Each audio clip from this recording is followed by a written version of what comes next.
A mi hija Rebeca le festejábamos su 45 cumpleaños y yo había llegado temprano a su casa con un pastel que había encargado especialmente en su pastelería favorita.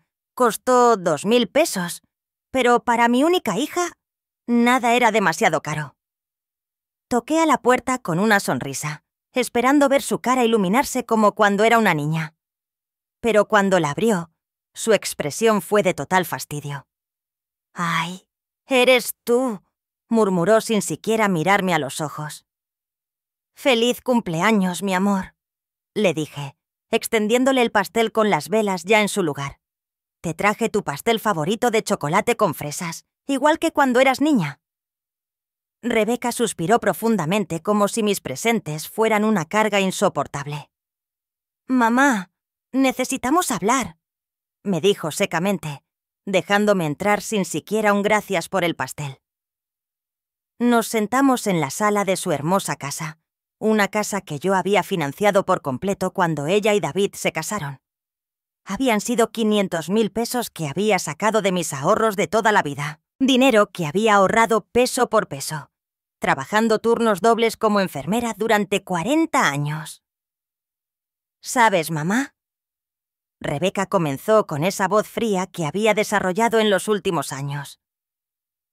«He estado pensando mucho en mi cumpleaños, en los regalos y en lo que realmente me haría feliz».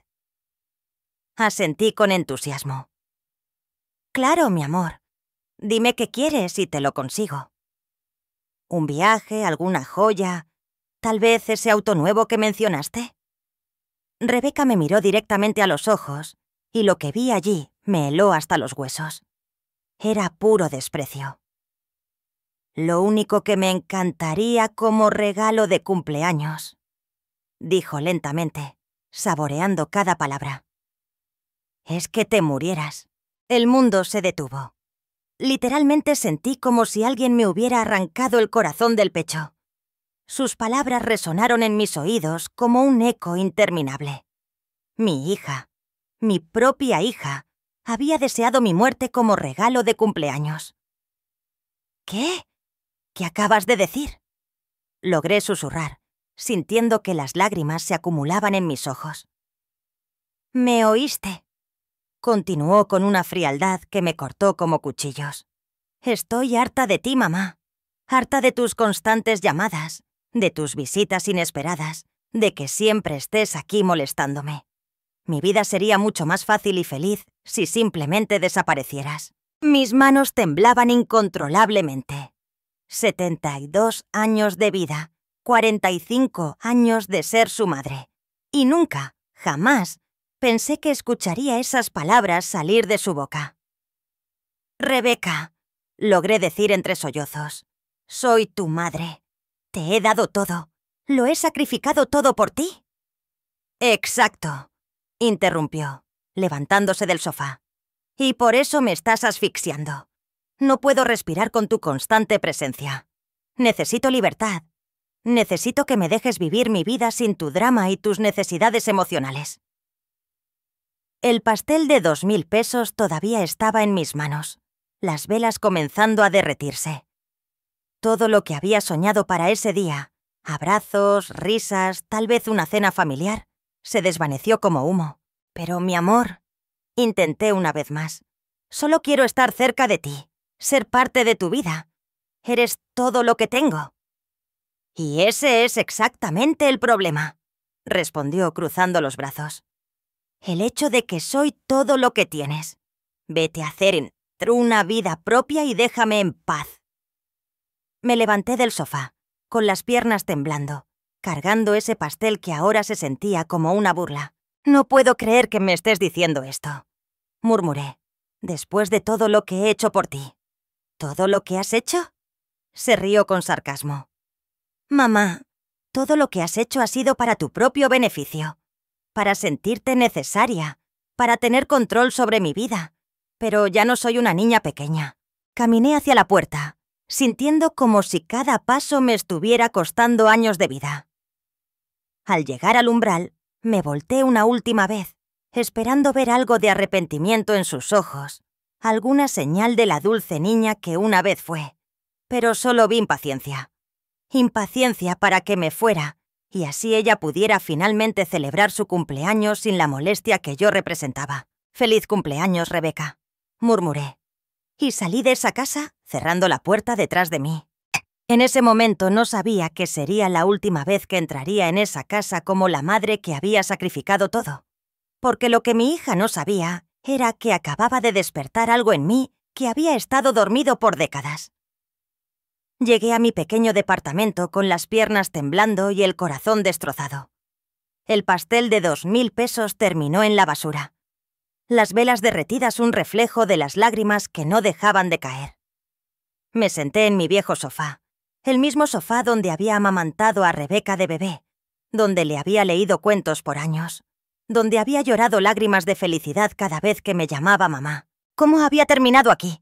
¿Cómo mi propia hija, la niña que había cargado en mi vientre por 9 meses, podía desear mi muerte con tanta frialdad? Comencé a recordar todo, absolutamente todo lo que había hecho por ella en los últimos 45 años. Cuando tenía 3 años y le dio neumonía, trabajé turnos triples en el Hospital de la Raza para pagar sus medicinas. Fueron 12.000 pesos en antibióticos que mi seguro no cubría. Dinero que conseguí vendiendo las joyas de mi difunta madre. Cuando cumplió 16 y quiso ir al baile de graduación, trabajé fines de semana enteros por 4 meses para comprarle ese vestido rosa que costó 8.000 pesos. Recuerdo cómo sus ojos brillaron cuando se lo probó. «Gracias, mamá. Eres la mejor del mundo», me había dicho, abrazándome fuerte. En la universidad, cuando cambió de carrera por tercera vez, yo pagué cada semestre sin una sola queja. 420.000 pesos en total. Dinero que conseguí hipotecando por segunda vez mi casa. «No te preocupes, mi amor», le decía cada vez que me llamaba llorando. «Tu educación es lo más importante». Cuando se casó con David, yo organicé y pagué toda la boda, 350.000 pesos, para que tuviera la boda de sus sueños. El salón de eventos más elegante de la ciudad, las flores más hermosas, el menú, ella lo eligió sin preocuparse por el precio. «Quiero que mi princesa tenga todo», le dije mientras firmaba cheque tras cheque. Y luego vino la casa, esa misma casa donde acababa de humillarme. Cuando Rebeca y David decidieron que querían comprar su primera propiedad, no dudé ni un segundo. «No se preocupen por el enganche», les dije. «Yo me encargo». Fueron 1.500.000 pesos de mis ahorros de toda la vida, el dinero que había estado guardando para mi jubilación. Pero no terminó allí. Cuando los gemelos llegaron hace 5 años, me convertí en la niñera gratuita. Todas las noches que Rebeca quería salir con David. Cada vez que tenían planes y necesitaban a alguien que cuidara a los niños, allí estaba yo, sin cobrar un solo centavo, feliz de ayudar a mi hija a tener la vida que siempre había soñado. Cuando David perdió su trabajo el año pasado, ¿quién pagó la hipoteca por 8 meses? Yo. 160.000 pesos que saqué de mi pensión. Dinero que significó comer frijoles y arroz por semana solo para estirar mi ingreso. Y cuando los gemelos necesitaron frenillos, otros 40.000 pesos que cubrí sin pensarlo 2 veces. «No se preocupen», les dije, viendo sus caras angustiadas. «Para eso estamos los abuelos». Me levanté del sofá y fui a mi escritorio donde guardaba todos los recibos, toda la prueba de cada peso que había gastado en mi hija y su familia. Eran cajas y cajas de documentos que había guardado, no por desconfianza, sino porque me enorgullecía recordar todo lo que había podido hacer por ellos. Empecé a hacer los cálculos. Criar a Rebeca desde el nacimiento hasta que se valió por sí misma, aproximadamente 2.000 pesos. La universidad, 420.000 dólares. La boda, 350.000 dólares. El enganche de la casa, 1.500.000 dólares. Los pagos de la hipoteca cuando David estuvo desempleado, 160.000 dólares. Los frenillos de los gemelos, 40.000 dólares. Los regalos de cumpleaños y Navidad durante todos esos años, al menos 100.000 pesos más. El total era devastador. Más de 4.600.000 faros. Casi medio millón de pesos que había invertido en la felicidad de mi hija. Y todo para escuchar que su mayor deseo era que yo muriera. Las lágrimas cayeron sobre los papeles mientras sumaba y restaba. Si hubiera puesto ese dinero en una cuenta de ahorros con interés compuesto, hoy tendría más de 6.000 polas de pesos. Podría estar viviendo en una casa bonita, viajando por el mundo, disfrutando de una jubilación cómoda, en lugar de contar centavos en este pequeño departamento. Pero no, había elegido invertir en amor. Había elegido creer que el dinero gastado en mi hija era dinero bien gastado, que cada sacrificio valía la pena porque al final tendría una hija que me amaría y me cuidaría en mi vejez. ¡Qué tonta había sido! Tomé el teléfono y marqué el número de Rebeca. Necesitaba escuchar su voz una vez más. Necesitaba confirmar que realmente había dicho esas terribles palabras. «¿Qué quieres ahora, mamá?», respondió con fastidio después del quinto timbrazo. «Rebeca, necesito saber si realmente quisiste decir lo que me dijiste hoy», le pregunté con voz temblorosa. «Claro que lo quise decir», respondió sin una pizca de remordimiento. «Mamá, es hora de que entiendas que necesito espacio. Tu obsesión conmigo no es sana». «¿Obsesión?», repetí, incrédula. «¿Llamas al amor de una madre obsesión?» «Sí, exactamente eso. Y espero que después de hoy finalmente captes el mensaje. Necesito que respetes mis límites y me dejes vivir mi vida». Colgué el teléfono sin decir adiós. No había malentendido. Mi hija realmente creía que mi amor era una carga, que mi presencia en su vida era un problema que necesitaba resolver. Esa noche no pude dormir. Me quedé despierta mirando el techo, recordando cada momento hermoso que habíamos compartido, cada abrazo, cada «te amo, mamá», que había salido de sus labios. ¿Todo había sido una mentira? ¿O simplemente había criado a una hija que se había vuelto tan egoísta que no podía ver más allá de sus propias necesidades? A las 3 de la mañana, algo cambió dentro de mí. La tristeza comenzó a transformarse en algo diferente, en enojo, en indignación, en la clara comprensión de que había sido utilizada, manipulada y desechada como un pañuelo usado. Mi hija quería que muriera. Bueno, tal vez era hora de darle exactamente lo que pidió. Al día siguiente, me desperté con una claridad mental que no había experimentado en años. La tristeza había dado paso a algo más poderoso: determinación. Si mi hija quería que desapareciera de su vida, lo haría, pero no de la manera que ella se esperaba. Me puse mi mejor ropa y salí con un propósito definido. Primera parada: el banco donde tenía una cuenta conjunta con Rebeca para los gastos de emergencia de su casa. Esa cuenta la se había abierto por si acaso, y en la que había depositado 200.000 pesos para cualquier imprevisto que pudiera surgir.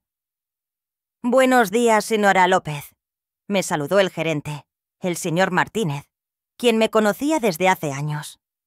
«¿En qué puedo ayudarla hoy?»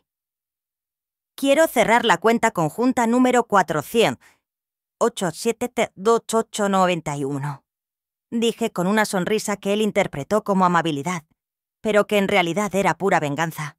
«¿Estás segura? Esa cuenta tiene un saldo considerable de 200.000 pesos», me advirtió, revisando la pantalla de su computadora. «Completamente segura. Quiero transferir todo ese dinero a mi cuenta personal», respondí, firmando los papeles con una mano firme. Ver esos 200.000 pesos devueltos a mi cuenta personal me dio una satisfacción que no había sentido en años. Era solo el principio. Siguiente parada: la oficina de préstamos hipotecarios. Durante el año pasado, cuando David estuvo desempleado, yo había cofirmado su hipoteca. Eso significaba que si ellos no podían pagar, la responsabilidad recaía sobre mí, pero también significaba que yo tenía derechos sobre esa propiedad. «¿Señora López?», me saludó la oficial de préstamos, Las Rita. «Vargas, ¿qué la trae por aquí?» «Quiero revisar el contrato de la hipoteca donde aparezco como cofirmante», le expliqué. Necesito entender exactamente cuáles son mis derechos y obligaciones. Mientras ella buscaba los documentos, recordé el día que firmé esos papeles. Rebeca había llorado de emoción. «Gracias, mamá. No sé qué haríamos sin ti. Eres nuestra salvadora», me había dicho, abrazándome fuerte. David también me había dado las gracias, prometiéndome que nunca tendrían pagos atrasados. «Aquí están los documentos», dijo la Srita. Vargas colocando una gruesa carpeta frente a mí. «Como cofirmante, usted es responsable de los pagos si los titulares primarios no pueden hacerlos.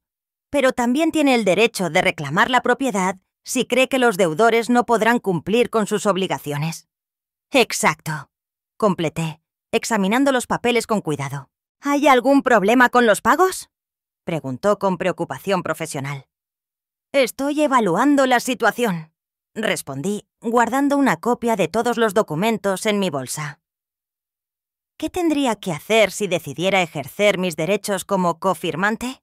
Tendría que demostrar que existe un riesgo de incumplimiento o que ya ha habido retrasos significativos. En su caso, veo que usted cubrió 8 meses de pagos el año pasado, lo cual ya es evidencia suficiente de que los titulares primarios carecen de estabilidad financiera. Perfecto. David había perdido su trabajo de nuevo la semana pasada, información que Rebeca me había dado sin pensar en las implicaciones. Ella pensó que estaba pidiendo ayuda indirectamente, pero lo que realmente me estaba dando eran las armas para mi venganza. Salí de esa oficina con una sonrisa. Mi querida hija no tenía idea de la tormenta que se estaba gestando. Tercera parada. Mi abogado personal, el LIC. Antonio Pérez, un hombre de 70 años que había sido amigo de mi difunto esposo. Él conocía toda mi situación familiar y había sido testigo de mis sacrificios por Rebeca durante décadas. «Julieta», me saludó calurosamente. «¿Qué te trae a mi oficina? No es común verte por aquí». «Antonio, necesito tu ayuda con algo muy importante», le dije, sentándome frente a su escritorio. «Quiero cambiar por completo mi testamento». Sus cejas se levantaron de sorpresa. «¿Ha pasado algo con Rebeca?». Le conté todo. Cada palabra hiriente, cada momento de desprecio. La frialdad con la que había deseado mi muerte en su propio cumpleaños. Antonio me escuchó en silencio. Su expresión se volvió más seria con cada detalle. «Julieta», dijo finalmente, «lamento mucho por lo que estás pasando. Nunca pensé que Rebeca fuera capaz de algo así después de todo lo que has hecho por ella». «Yo tampoco», suspiré. «Pero he tomado mi decisión. Quiero cambiar mi testamento y dejar todo a una organización benéfica. También quiero establecer un fideicomiso para mis nietos, pero Rebeca no puede tener acceso a ese dinero hasta que cumplan 25 años. «Eso se puede hacer». Antonio asintió, tomando notas. «¿También quieres cambiar los beneficiarios de tu seguro de vida?». «Por supuesto. Cualquier cosa que tenga el nombre de Rebeca, quiero cambiarla. Mi hija quiere que me muera, pero cuando lo haga, no va a recibir un solo peso de mí». Pasamos 2 horas revisando todos mis documentos legales, mi póliza de seguro de vida de $1,000 de pesos, mis ahorros, mi departamento, mis inversiones. Todo lo que una vez había sido designado para Rebeca, ahora iría a la Fundación de Huérfanos, donde había trabajado como voluntaria por años.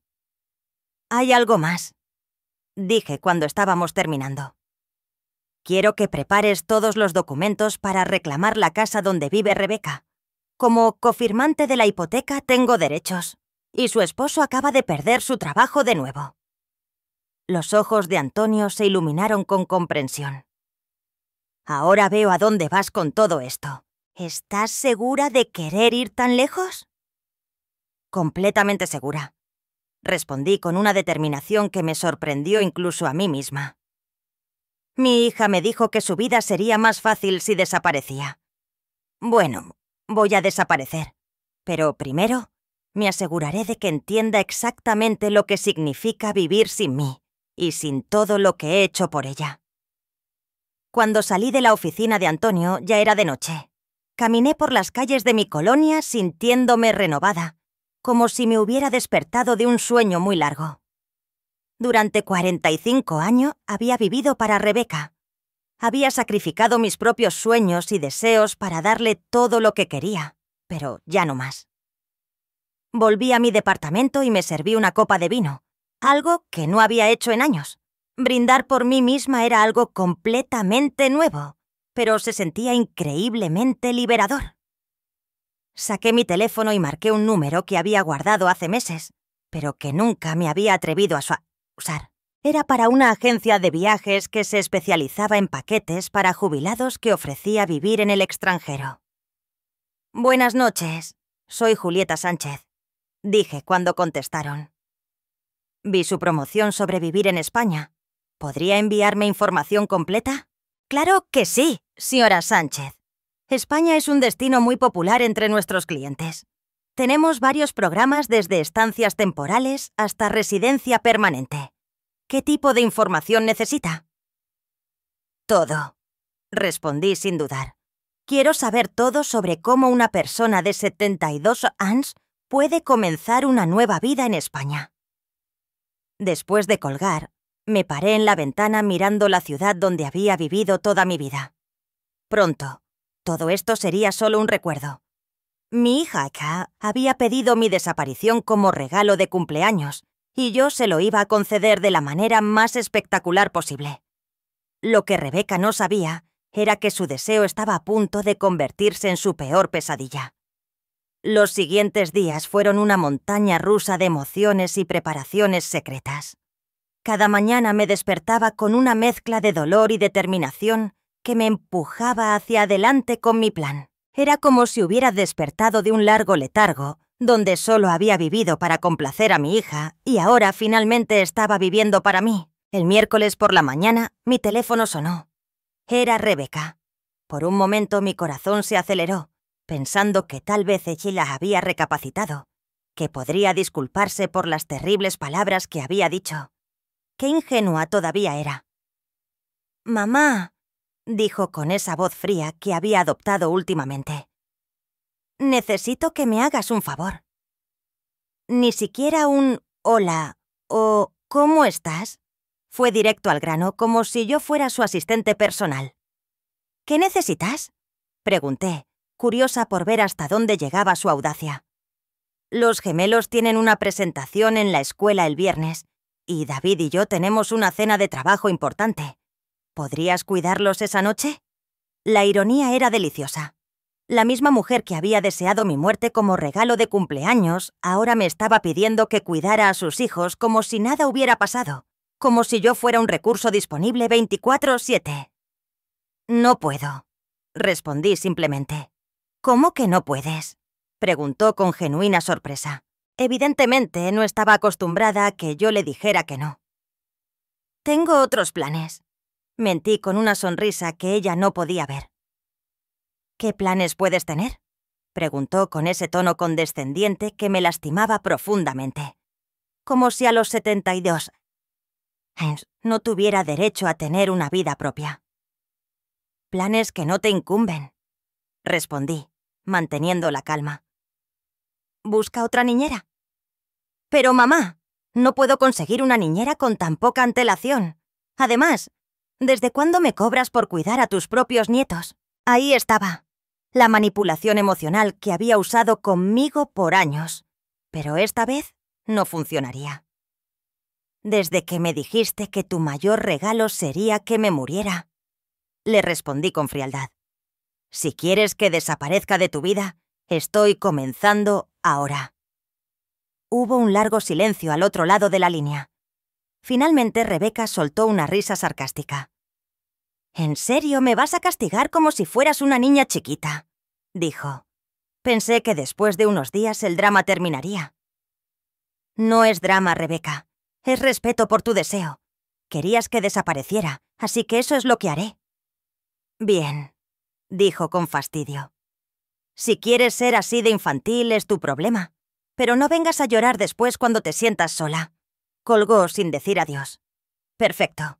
Cada interacción confirmaba que estaba tomando la decisión correcta. Esa tarde, fui al banco de nuevo, esta vez para hacer algo que nunca pensé que haría. Retirar la mayor parte de mis ahorros en efectivo. Eran 300.000 pesos que metí en un sobre y guardé en mi caja fuerte personal, el dinero que necesitaría para mi nueva vida en España. También llamé a la agencia de viajes y confirmé mi viaje. Un vuelo a Madrid para el próximo martes con la opción de extender mi estancia indefinidamente. El costo inicial fue de 50.000 pesos, dinero que pagué sin parpadear. Fue la inversión más cara y más inteligente que había hecho en años. El jueves por la mañana, recibí una visita inesperada. Era mi vecina, Elvira, una mujer de 68 años que vivía en el departamento de al lado y con la que había desarrollado una amistad en los últimos 5 años. «Julieta», dijo, sentándose en mi sala con una taza de café. «¿Te ves diferente estos días? ¿Ha pasado algo?» Elvira había sido una testigo silenciosa de todos mis sacrificios por Rebeca. Me había visto cancelar planes con ella para correr a la casa de mi hija cada vez que me necesitaba. Había visto las bolsas de comida cara que compraba para llevar a Rebeca mientras yo comía sopa de lata para ahorrar dinero. Le conté todo, cada doloroso detalle de lo que había sucedido en el cumpleaños de Rebeca y también todos los planes que había estado haciendo durante la semana. «Dios mío, Julieta», murmuró Elvira, con los ojos llenos de lágrimas. «No puedo creer que Rebeca te haya dicho algo tan cruel después de todo lo que has hecho por ella». «Lo peor es que lo dijo como si fuera lo más normal del mundo», le expliqué. «Como si yo fuera una molestia en su vida que necesitaba ser eliminada». «¿Y realmente te vas a España?» «Sí», respondí con firmeza. «Ya compré el boleto. Me voy el martes». Elvira tomó mis manos con amabilidad. «Sabes que tienes todo mi apoyo, ¿verdad? Lo que te hizo Rebeca es imperdonable». «Hay algo más», dije, bajando la voz. «Voy a necesitar tu ayuda con algo muy importante». Le expliqué mi plan completo, cómo quería que Rebeca creyera que realmente había muerto, al menos por un tiempo. Elvira sería mi cómplice, la persona que encontraría mi departamento vacío y mi carta de despedida. «Es brillante», murmuró Elvira con una sonrisa traviesa. «Esa niña ingrata finalmente va a entender lo que significa perderte. ¿Me ayudarás?» «Claro que sí. De hecho, creo que es exactamente lo que Rebeca necesita para despertar. Esa noche, trabajé en la carta más importante de mi vida. La carta que Rebeca encontraría en su mesa y que lo cambiaría todo para siempre. Escribí y reescribí cada palabra, asegurándome de que transmitiera exactamente lo que quería decir. Mi querida Rebeca. La carta comenzaba. Me pediste como regalo de cumpleaños que desapareciera de tu vida, y he decidido concederte tu deseo. Cuando leas esta carta ya estaré lejos de aquí, comenzando la vida que debí haber vivido hace años en lugar de sacrificarlo todo por ti. Continué escribiendo durante horas, documentando cada peso que había gastado en ella, cada sacrificio que había hecho, cada oportunidad que había perdido por estar siempre disponible para sus necesidades. Pero no era una carta amarga, era una carta educativa. Quería que ella entendiera exactamente lo que había perdido. Junto con esta carta, encontrarás todos los documentos legales que he firmado esta semana. Continué escribiendo. El cambio de testamento, la cancelación de tu seguro de salud que yo pagaba, la notificación de que, como cofirmante de tu hipoteca, he decidido ejercer mis derechos debido a la inestabilidad laboral de David y la cancelación de todos los beneficios financieros que recibías de mí. Era una carta de 23 páginas que detallaba meticulosamente todo lo que iba a cambiar en su vida ahora que yo había desaparecido, tal como ella lo quería. Tu vida será mucho más fácil sin mí. La carta terminaba, pero también será mucho más cara. Espero que valga la pena. El viernes por la noche, mientras empacaba mis pertenencias más importantes en 2 maletas, recibí una llamada de Rebeca. No contesté. Llamó 3 veces más. pero simplemente dejé que el teléfono sonara. No me quedaba nada que decirle. Al día siguiente, sábado, David apareció en mi puerta. Se veía agotado y desesperado. «Julieta», dijo con voz suplicante. «Rebeca me contó lo que pasó entre ustedes dos. Sé que lo que dijo estuvo mal, pero por favor no le hagas esto a nuestra familia». «¿Hacer qué?», pregunté fingiendo inocencia. «Dejar de ayudarnos. Simplemente retirarte de nuestras vidas así. Los niños te necesitan. Nosotros te necesitamos». Qué interesante. Cuando Rebeca quería deshacerse de mí, yo era una molestia. Pero cuando se dieron cuenta de todo lo que hacía por ellos, de repente me necesitaban. «David», le dije con calma, «tu esposa fue muy clara conmigo. Mi presencia en su vida es una carga que ya no quiere soportar. Solo estoy respetando sus deseos. Pero, Julieta, tú sabes cómo es Rebeca cuando se enoja». No lo dijo en serio. «Ah, ¿no?», porque sonó bastante convincente cuando deseó mi muerte como regalo de cumpleaños. David bajó la cabeza. Sabía que no tenía ningún argumento para defender lo indefendible. «Por favor», insistió, «dame una oportunidad para arreglar esto. Hablaré con Rebeca. Le haré entender lo equivocada que está». «Es demasiado tarde para eso», le respondí, cerrando lentamente la puerta. «Dale un beso a mis nietos de mi parte». El domingo fue mi último día en esa ciudad. Pasé la mañana caminando por los lugares que habían sido importantes en mi vida. El hospital donde había trabajado por 40 años, el parque donde había llevado a Rebeca de niña, la iglesia donde me había casado con su padre. Era mi despedida silenciosa a una vida que había vivido completamente para otros. El lunes comenzaría una vida que finalmente viviría para mí. El domingo por la noche no pude dormir. No por nervios o arrepentimiento, sino por una extraña emoción que no había sentido en décadas. La anticipación de una aventura. A los 72 años, estaba a punto de comenzar la vida que siempre había soñado, pero que nunca me había atrevido a vivir. A las 5 silas de la mañana del lunes, Elvira tocó a mi puerta como habíamos acordado. Trajo café recién hecho y una sonrisa cómplice que me llenó de energía. «¿Lista para tu gran escape?», preguntó, guiñándome un ojo.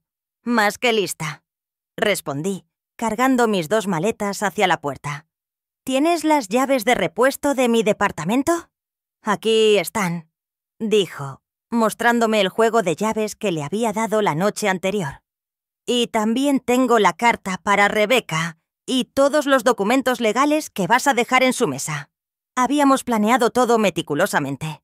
Elvira esperaría hasta el miércoles para ir al departamento de Rebeca y entregarle los documentos, fingiendo que había encontrado mi departamento vacío y se había preocupado por mi desaparición.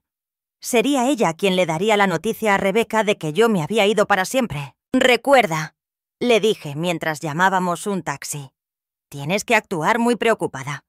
Dile que no te he contestado el teléfono por 2 días, que tocaste a mi puerta y no respondí, y que cuando usaste las llaves de emergencia, encontraste el departamento vacío y la carta en su mesa».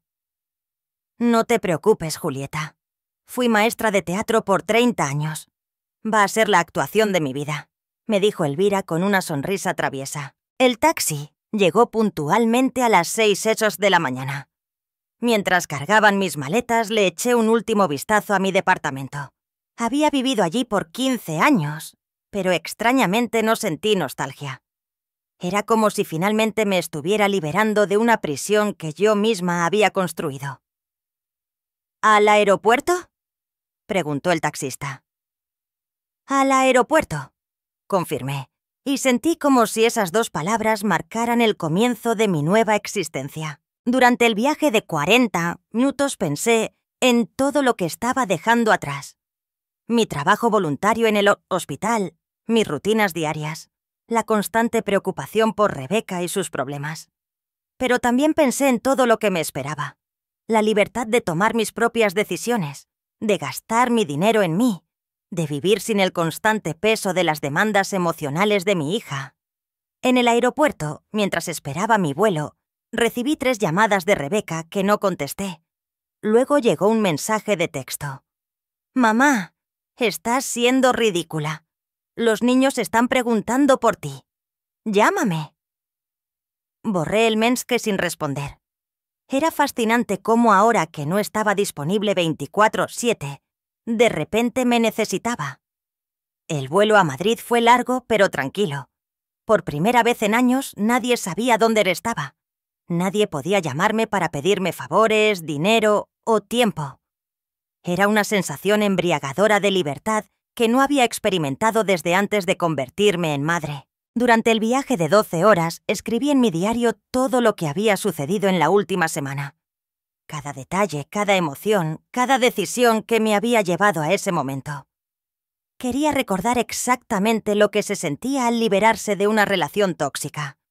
Incluso cuando esa relación era con mi propia hija. Llegué a Madrid el martes por la noche, hora local. Un representante de la agencia de viajes me estaba esperando en el aeropuerto con un cartel que tenía mi nombre.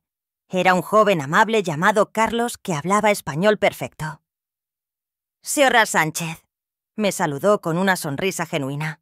«Bienvenida a Espatarra, España. Espero que esté lista para una nueva aventura». «Más que lista», respondí. Y por primera vez en semanas mi sonrisa era completamente auténtica. Carlos me llevó a un hermoso departamento amueblado en el centro de Madrid que había alquilado por un mes mientras decidía si quería quedarme permanentemente. Era pequeño pero acogedor, con ventanas que daban a un parque encantador y una vista parcial de la ciudad. «Aquí tiene toda la información sobre la ciudad», me dijo Carlos, entregándome una gruesa carpeta. Lugares para comer, actividades para personas de su edad, clases de español, grupos sociales. También le he programado una reunión con un asesor financiero para mañana por la tarde, para ayudarla con el papeleo si decide quedarse permanentemente. Esa noche dormí mejor que en años. No había teléfono que pudiera sonar. Nadie que necesitara algo de mí. No había responsabilidades más allá de cuidarme a mí misma. El miércoles por la mañana, me desperté temprano y salí a explorar la ciudad. Desayuné en un encantador café junto a la Plaza Mayor. Compré flores frescas para mi departamento temporal. Y por primera vez en décadas, gasté dinero en algo que tuvo cosas samiaste.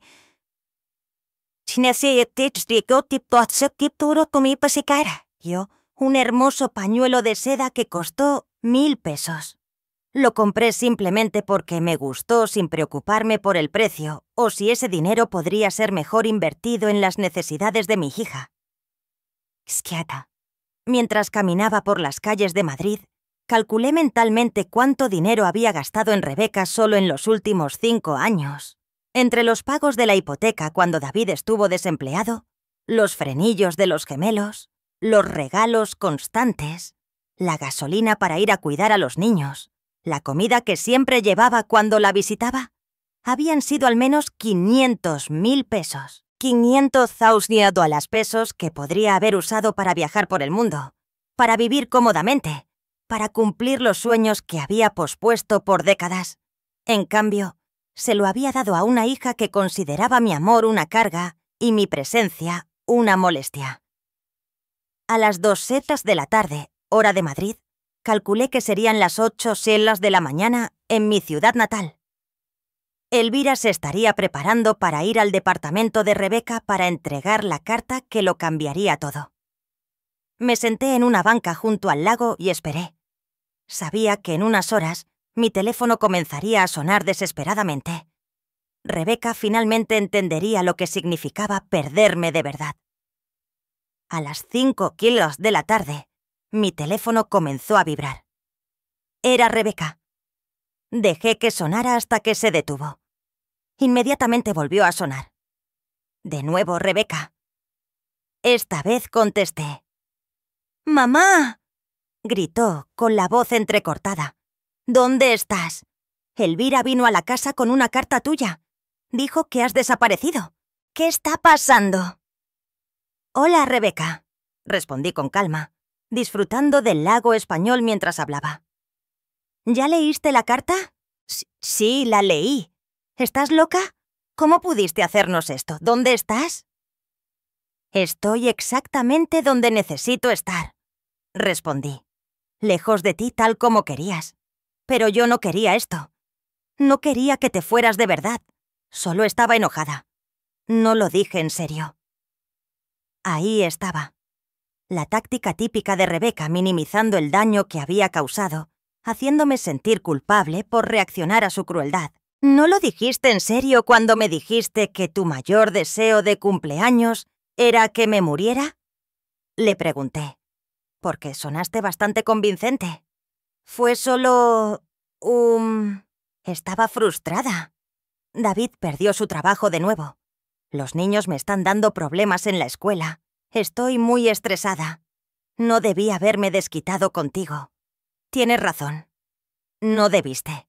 Pero ya está hecho y las palabras no se pueden retirar. Pero mamá, por favor regresa. Te necesitamos. Yo te necesito. Qué interesante. Ahora me necesitaba. Ahora que había leído la carta sobre todos los beneficios financieros que había perdido. Ahora que sabía que podía perder su casa. Ahora que entendía que tendría que pagar su propio seguro de salud y encontrar una niñera para los gemelos. ¿Me necesitas a mí o necesitas mi dinero?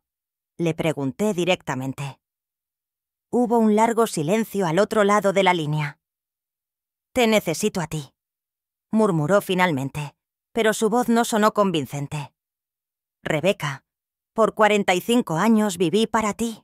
Sacrifiqué mis sueños, mi dinero, mi tiempo, mis oportunidades. Y cuando finalmente necesité sentir que me amabas y me valorabas, me dijiste que preferías que estuviera muerta. Esas palabras me rompieron el corazón de una manera que nunca podré reparar. Lo siento, mamá. Lo siento mucho. Lo siento no es suficiente, Rebeca. El daño está hecho. ¿Y sabes qué? Tal vez fue lo mejor que pudiste haberme dicho porque finalmente me abrió los ojos y me hizo entender que he estado viviendo mi vida de la manera equivocada. ¿Qué quieres decir? Quiero decir que por primera vez en décadas estoy viviendo para mí y se siente maravilloso. ¿Dónde estás, mamá? Por favor, dime, suplicó Rebeca, con la voz ahogada por las lágrimas. Los niños están preguntando por su abuela. No entienden por qué no has venido a verlos. Era fascinante cómo ahora que no estaba disponible, los nietos de repente me extrañaban. Durante todos esos años, cuando cancelaba mis planes para cuidarlos, cuando les compraba regalos caros, cuando los llevaba al parque mientras Rebeca se iba de compras, era solo lo que se esperaba de mí. Pero ahora que me había ido, mi ausencia se sentía. Los niños estarán bien, respondí, mirando las montañas españolas en la distancia. Son resistentes. Lo que aprenderán es que las acciones tienen consecuencias y que las palabras hirientes pueden destruir relaciones para siempre. Pero, mamá, por favor, no puedes simplemente desaparecer así. ¿Qué pasa si te sucede algo? ¿Qué pasa si te enfermas? ¿Cómo lo sabremos? Ahora estaba preocupada por mi bienestar. Qué conveniente. Rebeca, en los últimos 5 años he tenido 3 episodios de presión arterial alta que me enviaron al hospital. ¿Sabes cuántas veces me visitaste? Ninguna. Siempre tenías algo más importante que hacer. Así que no vengas a mí ahora con preocupaciones sobre mi salud. Eso no es cierto, protestó débilmente. Sí, es cierto. La primera vez que me hospitalizaron, te llamé desde la sala de emergencias. Me dijiste que no podías venir porque tenías una cita en el salón de belleza. La segunda vez fue el cumpleaños de David y estabas celebrando. La tercera vez simplemente no contestaste el teléfono. El silencio al otro lado de la línea confirmó que ella recordaba cada una de esas ocasiones a la perfección. Yo pensé que no era grave, murmuró. Claro, porque mi salud nunca fue una prioridad para ti, pero mis cheques sí lo eran. No se trata del dinero, gritó Rebeca. Se trata de ti. Te extraño, mamá. ¿Me extrañas a mí o extrañas tener a alguien disponible 24/7 para resolver tus problemas? Colgué el teléfono sin esperar una respuesta. Inmediatamente volvió a sonar, pero esta vez lo apagué por completo. Necesitaba paz para disfrutar de mi primera noche de libertad. Esa noche salí a cenar sola a un elegante restaurante en el centro de Madrid. Pedí el plato más caro del menú, salmón con caviar que costó 800 pesos, y bebí una botella entera de vino español.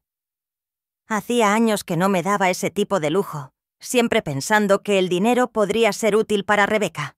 Al día siguiente, jueves, encendí mi teléfono y encontré 47 llamadas perdidas y 23 mensajes de texto, todos de Rebeca y David. Los mensajes evolucionaron de «por favor» a amenazas. «Por favor, mamá, contesta», decía el primero. «Estamos muy preocupados». El quinto decía: «Si no contestas, vamos a llamar a la policía». El décimo amenazaba: «Ya llamamos a la policía. Dijeron que no pueden hacer nada porque dejaste una carta explicando tu partida». El 15 admitió: «El banco nos llamó. Cancelaste la cuenta conjunta. ¿Cómo vamos a pagar por las emergencias?».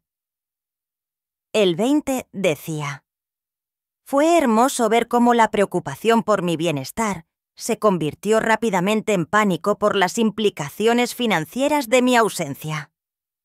Decidí contestar solo un mensaje: «Estoy bien. Estoy exactamente donde necesito estar. No me busquen». La respuesta llegó en menos de 5 minutos. «No entiendes lo que estás haciendo. Nos vas a arruinar. El abogado de la hipoteca nos llamó. Dice que puedes quitarnos la casa». Ahí estaba, la verdad. No le preocupaba que yo pudiera estar sufriendo o en peligro. Le preocupaba porque finalmente había entendido las implicaciones financieras de perderme. Le respondí: «Ahora entiendes lo que vale tenerme en tu vida. Lástima que te diste cuenta demasiado tarde». Esa tarde tuve mi reunión con el asesor financiero español. Era un hombre mayor y muy profesional llamado Señor Torres, que me ayudó a entender todas mis opciones para la residencia permanente en España. «Con sus ahorros actuales y su pensión mexicana, usted puede vivir cómodamente aquí por el resto de su vida», me explicó. «España tiene excelentes programas de atención médica para jubilados extranjeros y la calidad de vida es excepcional. Por primera vez en años, hablé abiertamente sobre mis finanzas sin preocuparme por ahorrar dinero para las emergencias de Rebeca. Era liberador calcular mis gastos basándome únicamente en mis propias necesidades y deseos». «También puede invertir parte de sus ahorros en la economía española», continuó el señor Torres. «Los rendimientos son estables y seguros. En 5 años podría duplicar sus activos si invierte sabiamente». ¿Duplicar mis activos? ¿Cuántas veces había tenido esa oportunidad? Pero había preferido gastar el dinero en los caprichos de mi hija. «¿Hay algo más que deba decirle?», añadió el asesor. «Tenemos muchos clientes en situaciones similares a la suya, personas mayores que han venido a España buscando un nuevo comienzo después de relaciones familiares complicadas. No está sola en esta experiencia». Esa información me reconfortó profundamente. No era la única madre que había sido manipulada y desechada por hijos ingratos. Había toda una comunidad de personas que habían elegido su propia felicidad sobre las demandas tóxicas de sus familias. El viernes por la mañana me uní a un grupo de senderismo para personas mayores. Había 8 mujeres y 4 hombres, todos entre 60 y 75 años, todos buscando aventura y nuevas experiencias. Durante el viaje en autobús, entablé una conversación con una mujer llamada Isabel, una mexicana de 71 años que había llegado a España 2 años antes. «¿Qué te trajo aquí?», me preguntó mientras admirábamos el paisaje desde la ventana. «Una hija que me dijo que su mayor deseo de cumpleaños era que me muriera», respondí sin filtros. Ya no tenía la energía para endulzar la realidad. Isabel me miró con los ojos muy abiertos. «¿En serio? completamente en serio. Después de financiar su casa, prácticamente criar a sus hijos y sacrificar mi jubilación por sus necesidades, me dijo que mi presencia en su vida era una carga insoportable. «Dios mío», murmuró Isabel. «¿Y qué hiciste?» «Desaparecí de su vida y aquí estoy». Isabel sonrió con admiración. «Eres muy valiente. Me tomó 5 años tomar la decisión de alejarme de mi familia tóxica. Mi hijo y mi nuera me trataban como un cajero automático con piernas. Los primeros meses fueron difíciles», confesó Isabel mientras caminábamos por un pueblo medieval. «La culpa me consumía. Pensé que tal vez era realmente egoísta, que una buena madre siempre debería sacrificarse por sus hijos». «¿Y qué cambió tu perspectiva?», le pregunté. Me di cuenta de que mis hijos nunca se preguntaron si yo era feliz, si tenía suficiente dinero para mis propias necesidades, o si mis constantes sacrificios me estaban lastimando. Solo les importaba lo que yo podía darles. Eso no es amor, Julieta. Eso es explotación. Sus palabras resonaron profundamente en mi corazón. Durante décadas, había confundido la manipulación emocional con el amor filial, las constantes demandas con una necesidad genuina. Esa noche en mi departamento, decidí encender mi teléfono por última vez en varios días. Tenía 62 llamadas perdidas y 47 mensajes de texto. La mayoría eran de Rebeca y David, pero también había algunos de números desconocidos. Leí los mensajes de texto cronológicamente, observando la evolución del pánico de mi hija. Los primeros aún eran emocionales. «Por favor, mamá. Por favor, regresa. Te necesitamos. Los niños están llorando por ti». Pero gradualmente se volvieron más desesperados y financieros. «El banco nos llamó para una reunión el viernes. Dicen que como cofirmante tienes derecho a reclamar la casa. No nos pueden quitar la casa por un malentendido». Para el 5.º día, los mensajes se habían vuelto agresivos. «Esto es ridículo, mamá. Estás arruinando nuestras vidas por una rabieta. Actúa como una adulta y regresa». Y finalmente, desesperados. «Llamé a todos los hospitales, a la policía, a tus amigos. Nadie sabe dónde estás. Si algo te pasa va a ser mi culpa. Por favor, solo dime que estás bien». Era fascinante observar cómo en ningún momento Rebeca se disculpó genuinamente por desearme la muerte. En ningún momento reconoció la crueldad de sus palabras o expresó un remordimiento real. Todo giraba en torno a las consecuencias negativas que mi ausencia tenía para ella. Decidí responder un último mensaje. «Estoy perfectamente bien y más feliz de lo que he estado en años. Lo que estás experimentando ahora son las consecuencias naturales de tus acciones. Espero que esta experiencia te ayude a entender el valor de las personas que amas antes de que sea demasiado tarde con otros en tu vida». La respuesta llegó de inmediato. «Por favor, mamá, podemos arreglar esto. Prometo que nunca volveré a decir cosas horribles. Solo regresa». Escribí mi respuesta final. Las promesas vacías no reparan los corazones rotos. Rebeca, las palabras que me dijiste revelaron lo que realmente piensas de mí. No puedes retirar esa verdad con promesas desesperadas. Después de enviar ese mensaje, bloqueé su número y todos los números asociados con David. También bloqueé los números desconocidos que me habían estado llamando. Era hora de cerrar ese capítulo para siempre. El lunes por la mañana me reuní de nuevo con el señor Torres para firmar los papeles que me permitirían residir permanentemente en España. También hice arreglos para transferir permanentemente mi pensión mexicana y comenzar el proceso de venta de mi departamento en mi ciudad natal. «¿Estás segura de que quiere hacer esto permanente?», me preguntó el señor Torres. «Es una decisión muy grande». «Nunca he estado más segura de algo en mi vida», respondí, firmando cada documento con una mano firme. «Por primera vez en décadas, estoy tomando decisiones basadas en mi propia felicidad, no en las demandas de otros». Esa tarde, recibí una llamada de Elvira, mi querida vecina y cómplice. Su voz sonaba emocionada. Julieta, tienes que escuchar esto, dijo. Rebeca vino a mi departamento ayer llorando histéricamente.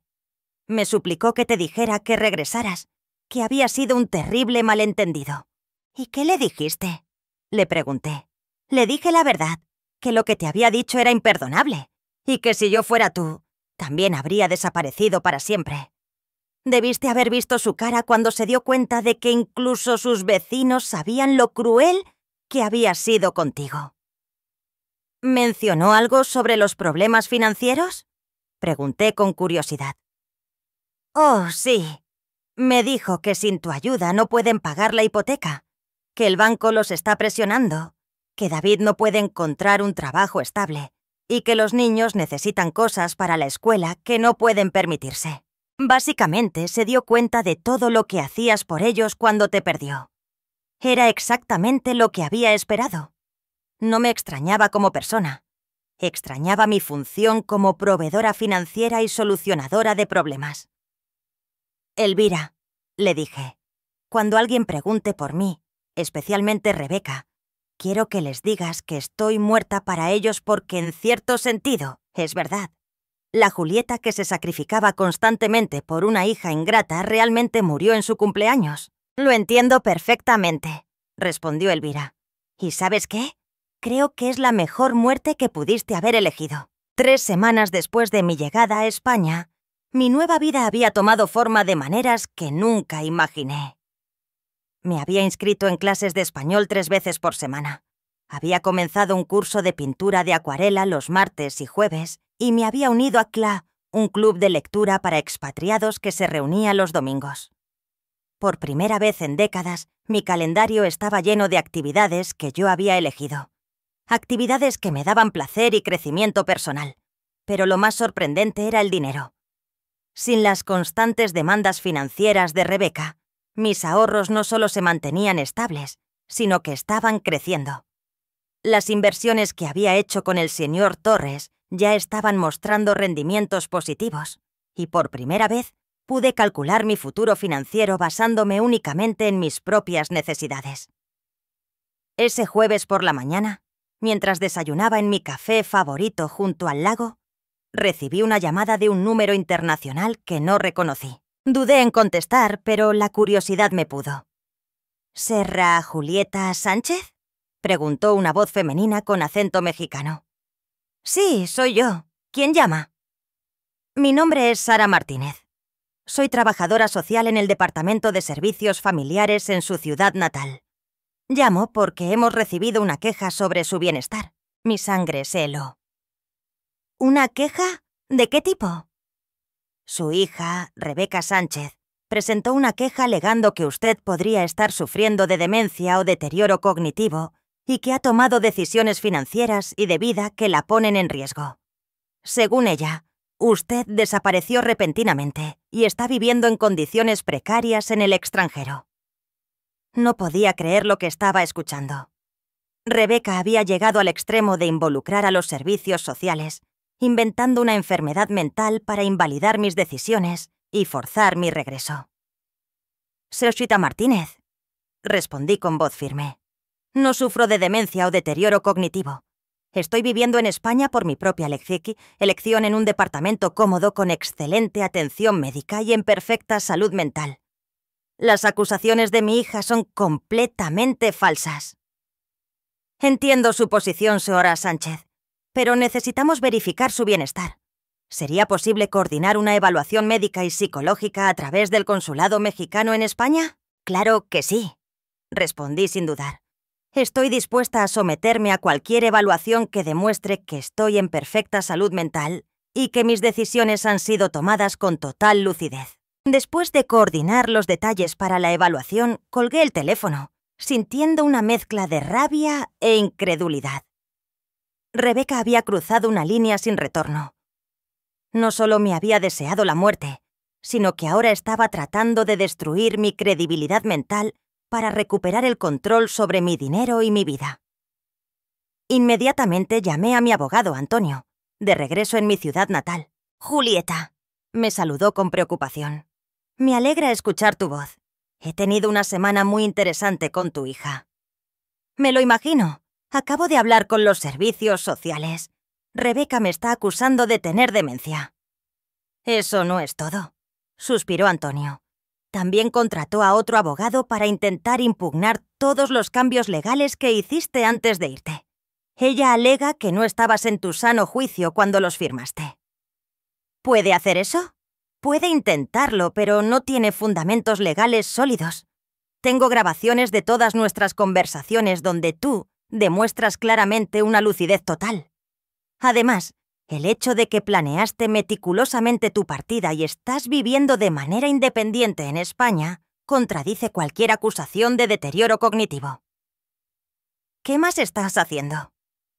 Ha intentado acceder a tus cuentas bancarias alegando preocupación por tu bienestar. También quiso detener el proceso de reclamación de la casa, pero como todo está legalmente respaldado, y ella misma firmó los documentos donde reconoce que David perdió su trabajo de nuevo, no tiene argumentos válidos. Era increíble hasta dónde Rebeca estaba dispuesta a llegar para recuperar los beneficios financieros que había perdido. Antonio, quiero que prepares una demanda por difamación contra mi hija. Sus falsas acusaciones sobre mi estado mental podrían afectar mi reputación y mis derechos legales. Será un placer, respondió Antonio con satisfacción. Después de ver cómo te ha tratado, creo que es hora de que enfrente las consecuencias legales de sus acciones. 2 días después, me presenté en el consulado mexicano en Madrid para las evaluaciones médicas y psicológicas.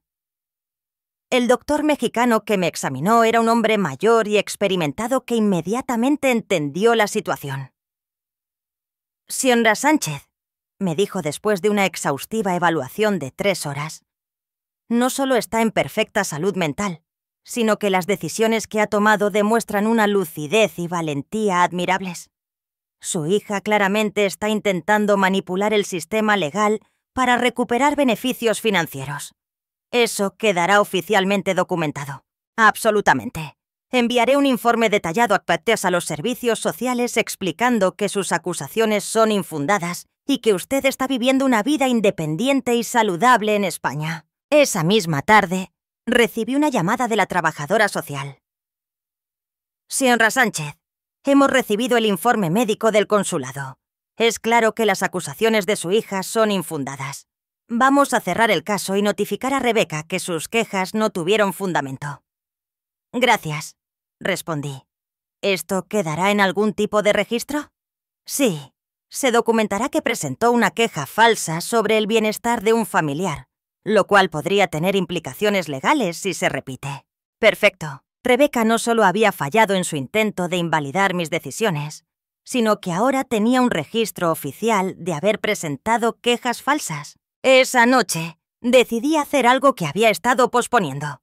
Escribir una carta abierta detallando toda mi experiencia, no para Rebeca, sino para otras madres que pudieran estar viviendo en situaciones similares de manipulación y abuso emocional por parte de hijos adultos. Escribí durante 4 horas documentando cada sacrificio que había hecho, cada manipulación que había sufrido y cada paso que había dado para reclamar mi dignidad y mi vida.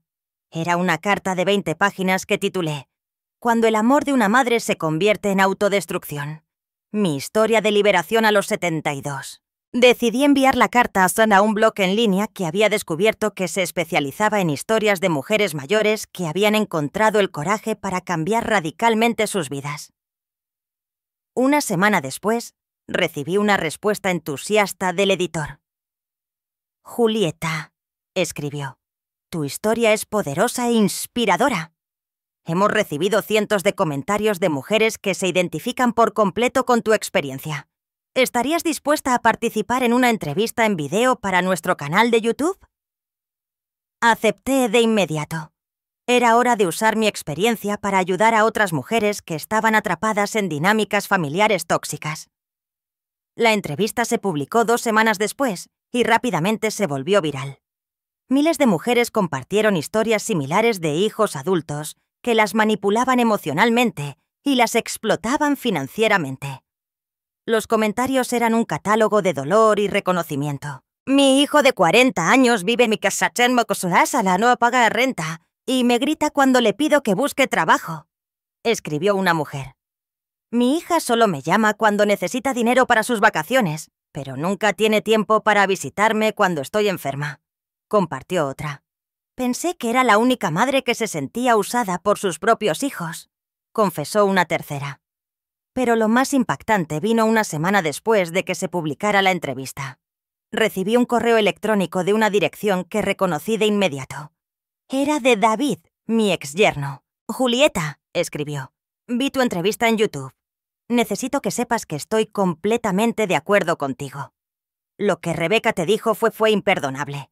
Y la forma en que te ha tratado por años es inaceptable. Yo mismo he sido testigo de cómo te manipula y te usa, pero nunca tuve el coraje de confrontarla porque éramos tan dependientes de tu ayuda financiera. Continuó. Quiero que sepas que los niños te extrañan mucho y no entienden por qué ya no vienes a verlos. Rebeca les ha dicho que estás enferma y no puedes visitarlos, pero creo que merecen saber la verdad cuando sean mayores. El correo terminaba. Sé que probablemente es demasiado tarde para disculpas, pero quería que supieras que al menos una persona en esta familia reconoce lo mal que te tratamos y lo mucho que te sacrificaste por nosotros. Espero que seas feliz en tu nueva vida. Leí el correo 3 veces antes de decidir cómo responder. Finalmente escribí. David, aprecio tu honestidad, pero las disculpas después de los hechos no cambian el daño hecho. Espero que esta experiencia te ayude a ser un mejor esposo y padre, y que les enseñes a tus hijos a valorar a las personas que los aman antes de que sea demasiado tarde. Era la primera vez que alguien en mi familia había reconocido públicamente el abuso que había sufrido. No cambió mi decisión de mantenerme alejada, pero sí me dio una sensación de validación que había estado necesitando durante años. Mi nueva vida en España estaba floreciendo de maneras que nunca imaginé. Tenía amigos de verdad que me valoraban por quien era, no por lo que podía dar. Tenía pasatiempos y pasiones que había redescubierto. Tenía paz mental y estabilidad financiera. Y lo más importante, tenía dignidad. 6 meses después de mi llegada a España, mi vida había tomado una forma que nunca soñé posible. Era una mañana de primavera perfecta cuando recibí una llamada que lo cambiaría todo una vez más. Era Elvira, mi querida vecina y cómplice. «Julieta», dijo con voz emocionada, «tienes que escuchar esto. Rebeca perdió la casa». Mi corazón se detuvo por un momento. A pesar de todo, una parte de mí todavía se preocupaba por el bienestar de mis nietos. «¿Qué pasó exactamente?», le pregunté. «El banco ejecutó la hipoteca la semana pasada. David no pudo encontrar un trabajo estable. Se atrasaron en los pagos, y como tú eres la cofirmante y estás ejerciendo tus derechos legales, el banco procedió con la ejecución hipotecaria. Rebeca vino a verme ayer llorando histéricamente». «¿Y los niños?» «Están bien. Se mudaron a un departamento pequeño al otro lado de la ciudad. David finalmente consiguió un trabajo en una fábrica, ganando mucho menos que antes, pero al menos es algo estable. Rebeca también tuvo que volver a trabajar». Era extraña la mezcla de sentimientos que experimenté. No sentía alegría por su sufrimiento, sino una profunda satisfacción de justicia. Por primera vez en sus vidas, Rebeca y David estaban experimentando las consecuencias reales de sus decisiones, sin tener a alguien que los rescatara. «¿Hay algo más?», continuó Elvira. «Rebeca me preguntó si sabía cómo contactarte. Dijo que quiere disculparse de verdad, que finalmente entiende todo lo que perdió cuando te perdió a ti». «¿Y qué le dijiste?». «Le dije que algunas heridas son demasiado profundas para sanar y que algunas palabras nunca se pueden retirar.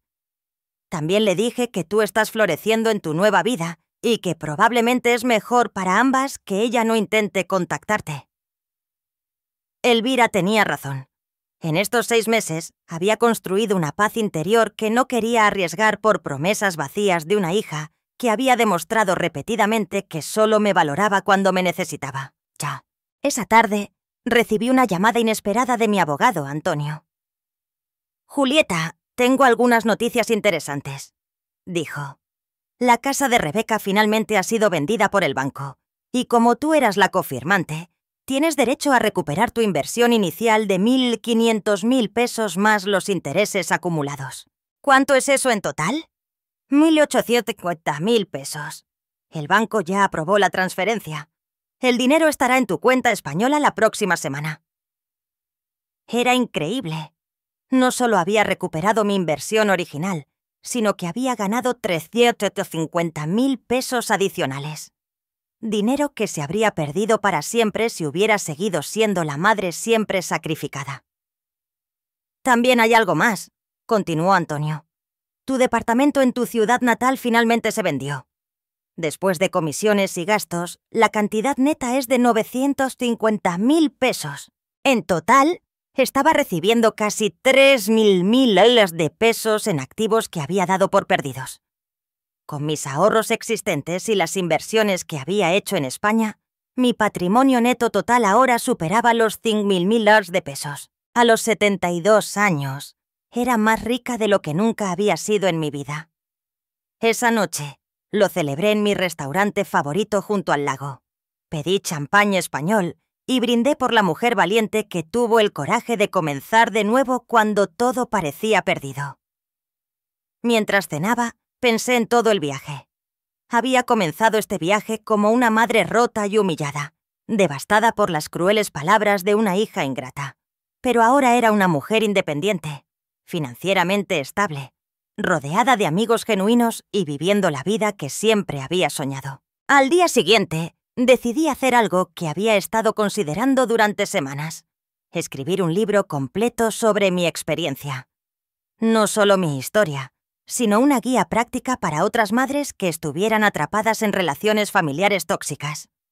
Contacté a una editorial española que se especializaba en libros de autoayuda y crecimiento personal.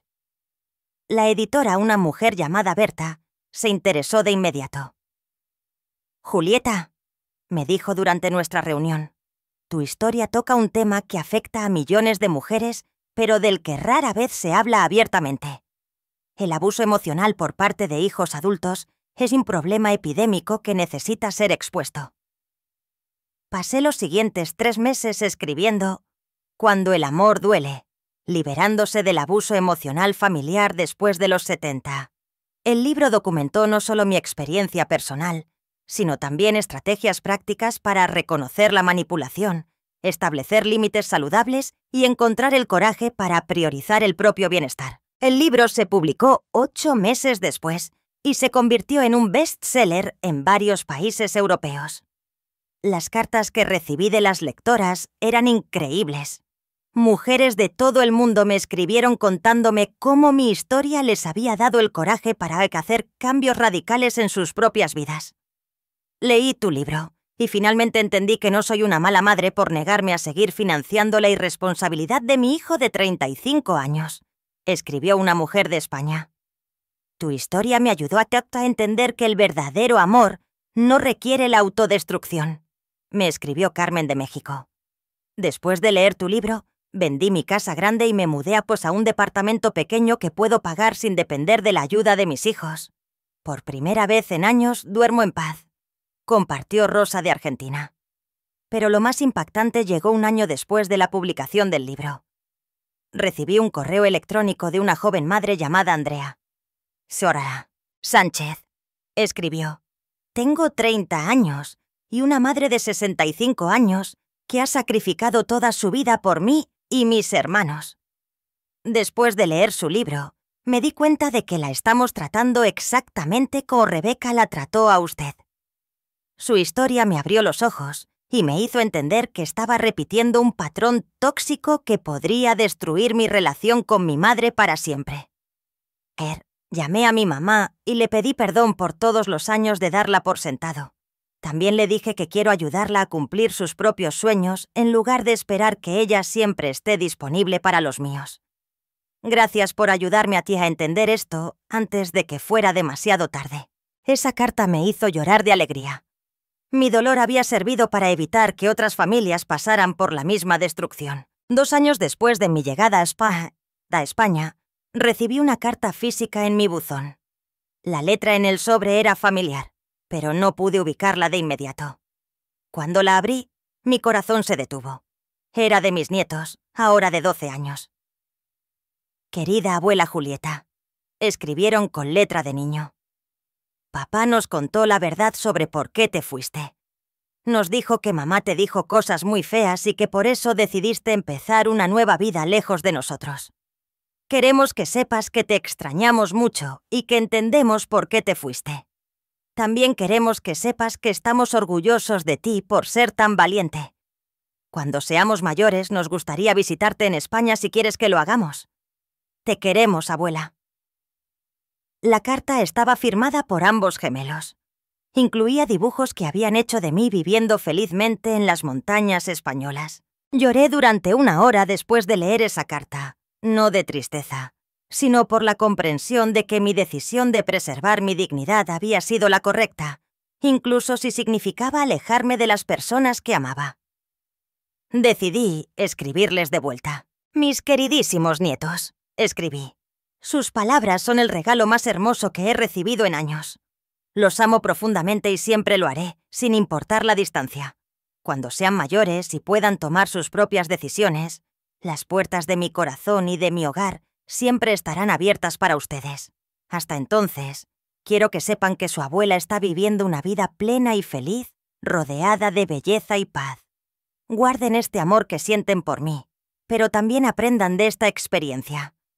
Las palabras tienen el poder de construir o destruir, y las relaciones se basan en el respeto mutuo, no en el sacrificio unilateral. Los amo con todo mi corazón.